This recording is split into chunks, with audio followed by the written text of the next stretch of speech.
Hi, maaga akong gumising dahil magatid pa ako kay ate papuntang school. Time check, 5 na. So, ang sabi niya, huy, alas 5 na. Tapos siya naman yung mabagal mag-prepare ng gamit niya.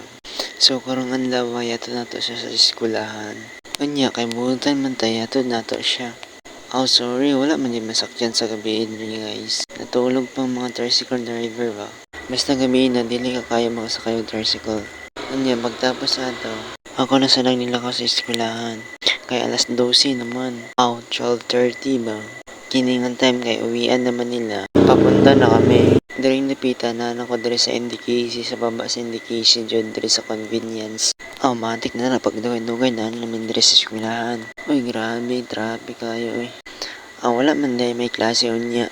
Matik na kay entrams man day. Time check, mag 3 na. Kiningan time ginarin sa nilang lingkuranan.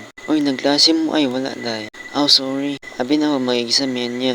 Paldo kayo kay wala ni sulod namang teacher. Ingon man niya gapon nga mag-exam dami niya.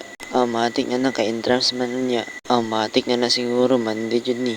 Ato ng pagandaan. Kung ipa-memorize ako ang tanan nga cells sa buong mundo ay kaya na ako na. Bitaw guys, katong periodic table yun, na-memorize naman ako to sa una. So di ko alam bakit di ko na naalala. I realize na hindi lahat ng bagay ay naalala natin. Hindi lahat ng bagay ay masaya tayo. Uy, nag-emote pa.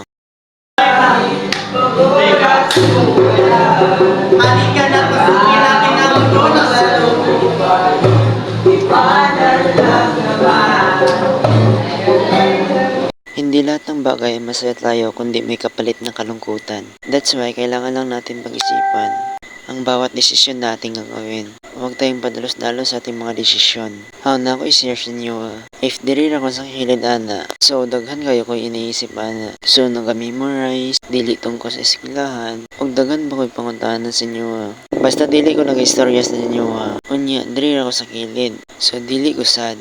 So daghan kong problema. If ang problema mo transfer sa money, dugang kayo ang dato ni. Uy, walang ganun. And after ato, kay niuli na ang all. Dili po. Kaya ang ubang estudyante kay nagalaro pa man sila. I don't know kung kailan pa sila uuwi. Pero ako uwi na ako. Enough na. Pagod na ako. Ba't malungkot yung bunso nyo? Ay wala malungkot diri. Masaya ni.